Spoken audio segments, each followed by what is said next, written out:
Hey Jennifer, how have you been? I'm good. I'm excited to be here. How are you?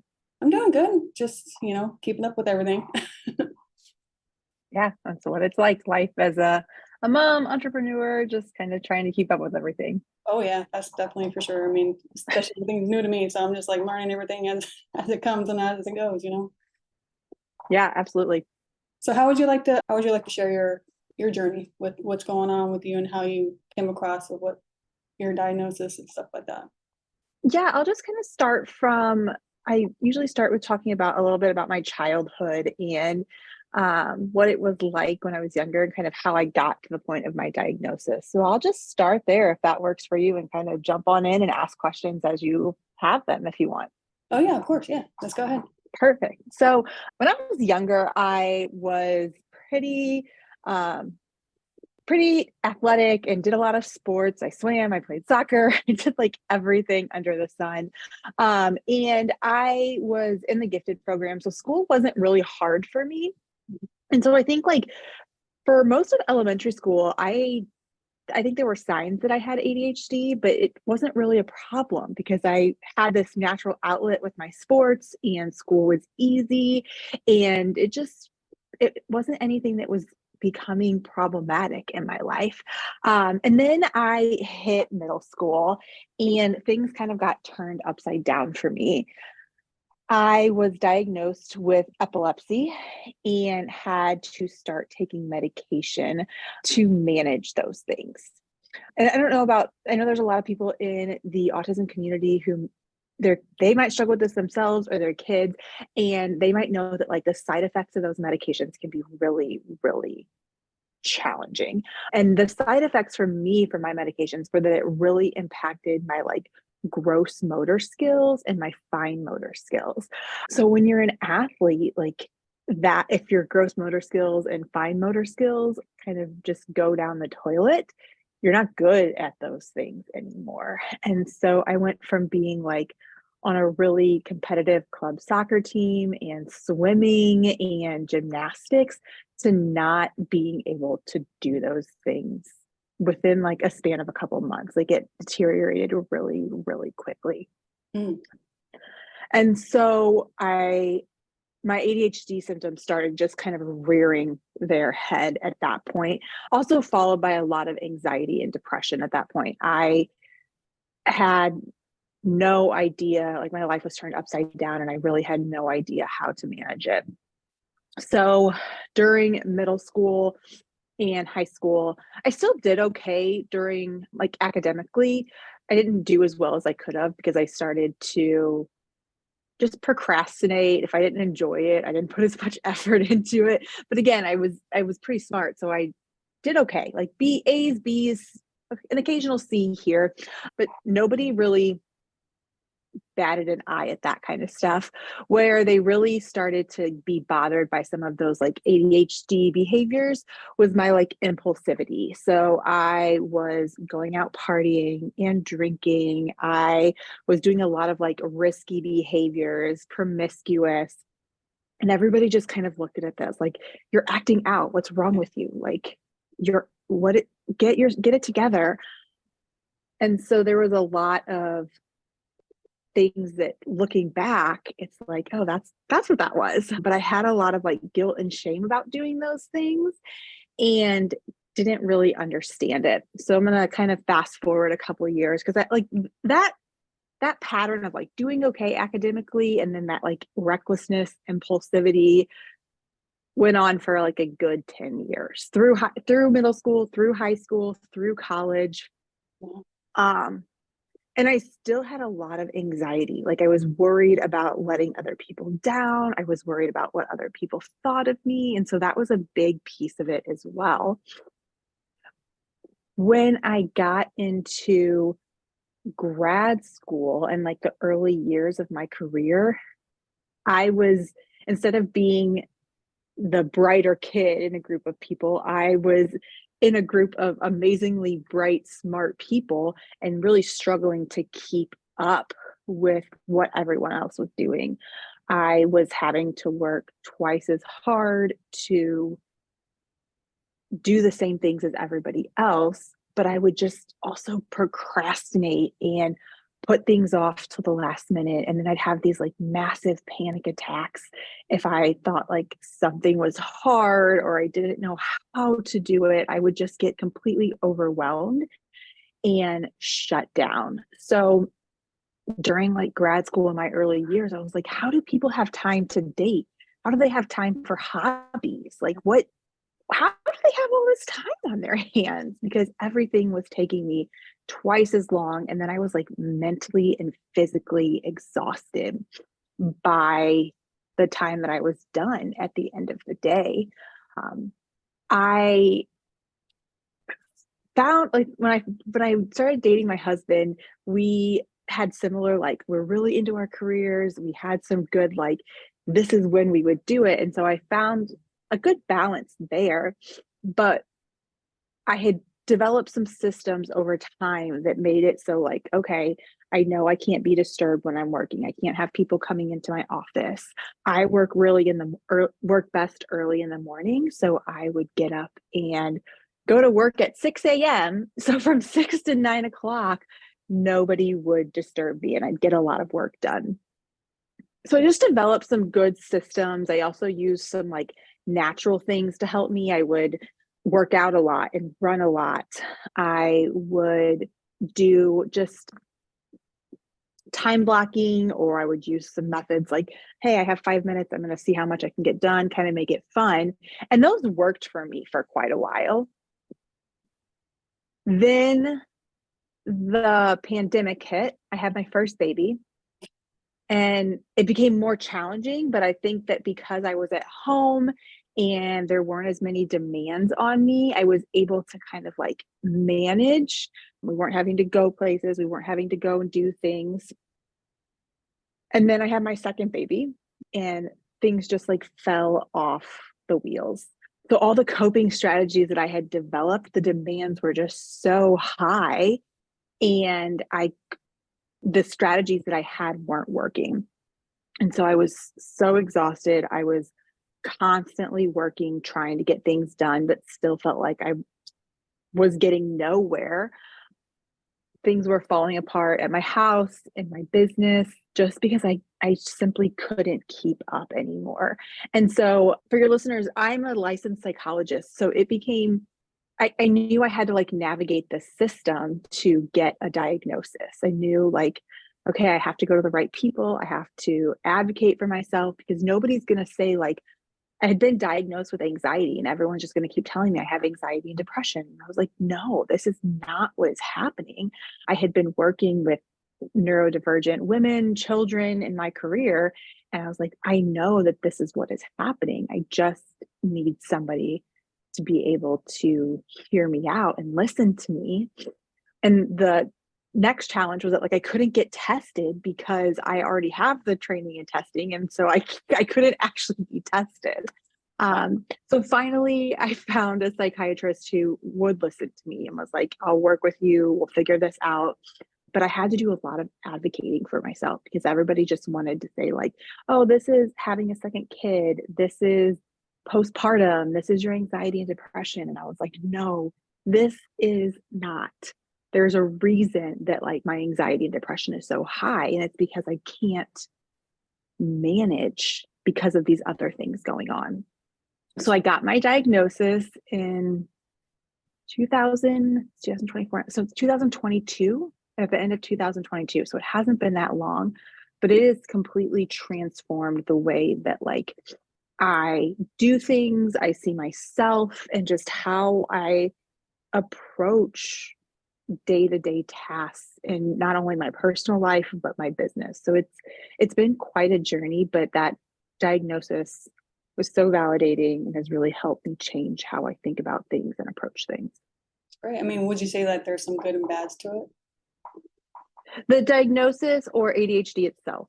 Both. Like both of them, like, being diagnosed and also having actually ADHD, do you think it has helped you, or do you think it has helped, like, made the bad, made it worse, or, So I think ADHD or neurodiversity in general does have good and bads. Like I'm able to like, I have my business and I am able to do all of these things because my brain can hyper focus on things and get super interested on something and just follow through on that.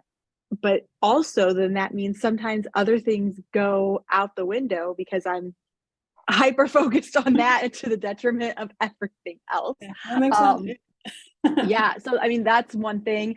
I think one of the things that's been good about my diagnosis is how I communicate like how my brain works to other people.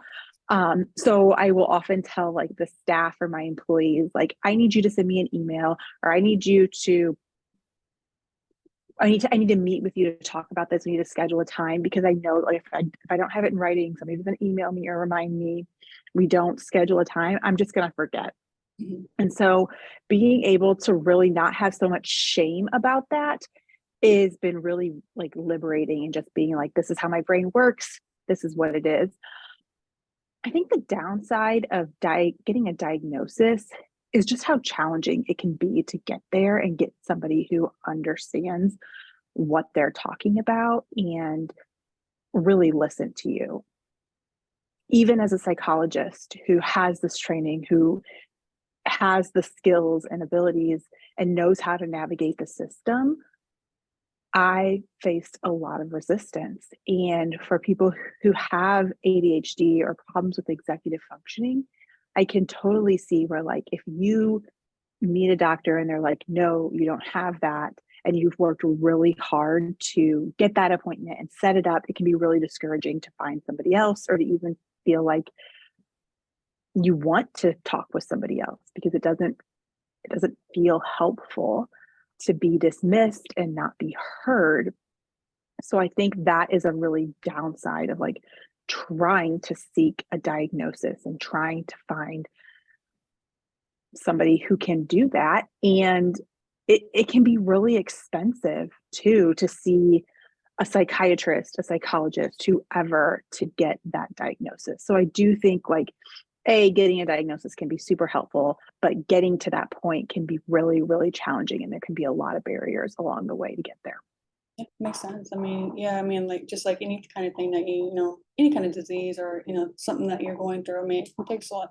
Takes a lot. I mean, you have to sit there and meet with a bunch of different specialists, doctors. Just try to figure out. I mean, sometimes you have to just do your own research too, and just For sure. what's going on. Just like trying to like do inform yourself more, like what's going on, and so then when you go actually and see a doctor or a specialist, you can actually like mention like certain things, go, oh, well, I'm having this symptom, or I'm thinking I'm having this kind of thing going on, and stuff like that. So I mean, I think that helps out a lot too, and it Yeah, helps get down to the I whole would, thing. yeah. Sorry, I feel like interrupting is one Oh of no, my you're like fine. little ADHD symptoms. I definitely think for like adults who are pursuing a diagnosis, like if you find out your kid's diagnosed and now you're like, hey, I think that's me, really doing your research and being able to like track how long has it been going on? Where is it complicating my life? Where is it a problem? Is important to kind of like do your research and have other people be willing to be involved in that process, because the more you're able to advocate for yourself and provide some support that this is what's happening and some kind of like almost evidence that this is what's happening, the better you're going to be able to explain to your doctors, explain to whoever it is that you're meeting with, and be ready to kind of say like, no, this is the reason it's not anxiety, or this is the reason it's not depression, or whatever else that they might attribute it to. Because a lot of times you have to be able to kind of continue to advocate for yourself or explain, this is why I don't think it's that, or this is what I've done to kind of manage my anxiety or depression or whatever along the way, so that you don't get dismissed. Because unfortunately, I think that's a problem in our healthcare system. Oh yes, I believe. I agree. That's for sure. Yeah. And that's why I want to, I want you to actually like to let people know like how do you help the autism community? I mean, like what's your whole, thing that you do? Yeah, absolutely. So I mentioned earlier am by training a licensed psychologist. And so I started working with autistic individuals in the autism community when I was in undergrad. I started doing ABA therapy, which I know is super controversial now. It was the mainstream therapy when I was in college, but that's kind of how I got started.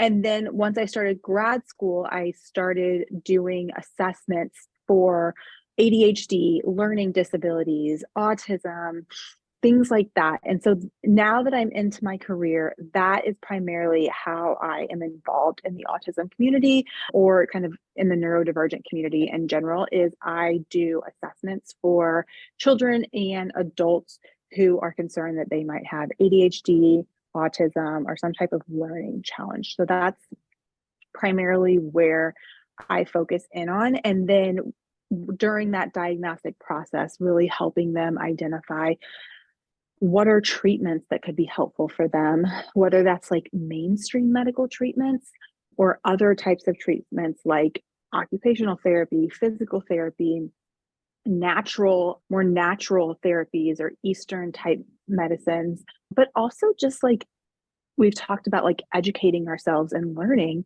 How do you educate yourself? What are things that you can do on your own to improve your journey? And my assessment really lays out that map for them of like, here are the different routes you can take during your journey and helping them understand how their brain works, how autism or ADHD is showing up in their lives. Because so many times people come to me and they're like, this behavior doesn't make sense, or this happens for my kid or for me, and I don't understand why it's happening. So I will help them tie in those behaviors to autism. This is what autism can look like in females because it's such a wide spectrum of behaviors and people don't always know how it can present or what it looks like in day-to-day life. So I really always try and help them understand that, not just get a label and be able to move forward and with just that, because that's not all I want my clients to get from the assessment process. No, that makes sense. I mean, it's good that you get into deep, get on to where you actually find the root cause of everything that's going on, like, so that's good that you do that. I mean, a lot of specialists and doctors and stuff like that, sometimes they don't do that anymore. They just sit there and want to rather just give you some medication and say, okay, you're good. Yeah, no, I spend when I'm doing my assessment process, it's pretty intensive. Like I'm spending up to 5 to 6 hours with the kid, the adult, talking with family therapists because I want them to have an understanding. Like to me, I get that they're wanting a diagnosis, and sometimes that's a gateway to getting certain services, getting certain supports. But I also want them to say, like, okay, I walked away from this and I have a whole better understanding of why I do things, how this shows up in my life, and then what I can do about it moving forward. Because I want people, and I think this is one thing that came from my journey. I want people to not feel like they're broken, Yeah. to know that their neurodiversity can have challenges, but it can also be strengths that they can use and that they can move forward with in their lives, and to help them see that as part of their journey. And so we're talking a lot about like, okay, how do you use these things that you're really, really good at and make it something that is wonderful in your life? And these things that you struggle with, let's get support for those because that's just how your brain works. Yeah. And that's wonderful. Mhm. I agree. Yeah. I mean, I actually used to call it like a superpower. Like that's Mhm. what your superpower is. Like I think every person that's on the spectrum, I think they all have some kind of superpower that you just got to find it and figure out what it is, and then use it to your advantage. Yeah, I've met some amazing women who they have gone undiagnosed for years, but because they've used their superpower in a way that is productive, like, and they've made a career out of it, and they have just kind of really, really found what works for them. I found somebody who was a nurse, and that because she loved science and anatomy, she did that. I had a client who was a BCBA because she loved the analysis of behavior. I had somebody who was a historian. Like I come across so many amazing women and the different things that they do. And it is so crazy to me in some ways of how brilliant our minds can be, and that despite some of the challenges that we have, we can still live awesome, amazing lives. It doesn't have to be, I think some people, when they think about autism, think about more severe cases and not being independent. And that's not always what it looks like. Exactly. Yeah, they always think of the bad and not the good, and that's why I want to try to help, let people know that, there is some good to it. I mean, there's a lot of good to it. And of course there's some bad, but you gotta just figure out, you gotta like try to conquer the two, like take the good with the bad and the bad with the good, I mean, it's just like, that's the way I see it, and so that's why you just gotta learn. You gotta figure out what you're capable of and then go from there. Yeah, with my coaching clients, so I also do some coaching with neurodivergent entrepreneurs. It's like figuring out how your brain works, and that there's nothing wrong with it, like that your brain just works this way. And the more you can accept that and step into that and show up in like your authentic self, you're not fighting against that. You're not trying to fit into this typical box. And so that's really what I want whether it's my coaching clients, my therapy clients, clients who come in for assessments, whoever those are, I want them to feel like they can embrace those challenges that they have, embrace their strengths, and then just really show up authentically, because they are wonderful, beautiful people, and I love working with them. Right. I mean, did you want to mention like how they can reach you? Yeah, sure. So for my people who might be interested in doing an assessment, they can reach out to me at gbhconsultants.com. So I am located physically in Missouri, but my licensure gives me the ability to do assessments pretty much in like 45 different states in the United States. There's very few that I can't do them with. And so that's a great way. Like if you're looking for somebody who specializes in neurodiversity, specializes in assessment, I'd love to chat with you and see if that's something that you're interested in. For my coaching clients, can we just drop the link in the podcast chat to my Facebook group that they Also, can join and reach out to? yeah, I'll also put it into the description too. I'll put it. Perfect. Yeah. My Facebook community, I have a ton of free resources and trainings for neurodivergent entrepreneurs. They can also find me on Instagram at Her Harmony Collective. And then my website for that is herharmonycollective.com. So lots of good places to find me, lots of fun and exciting things I'm doing in both my businesses. So I would love if your listeners are looking for an evaluation or some coaching for their own businesses to connect with them and just see if there's a way that I can support them.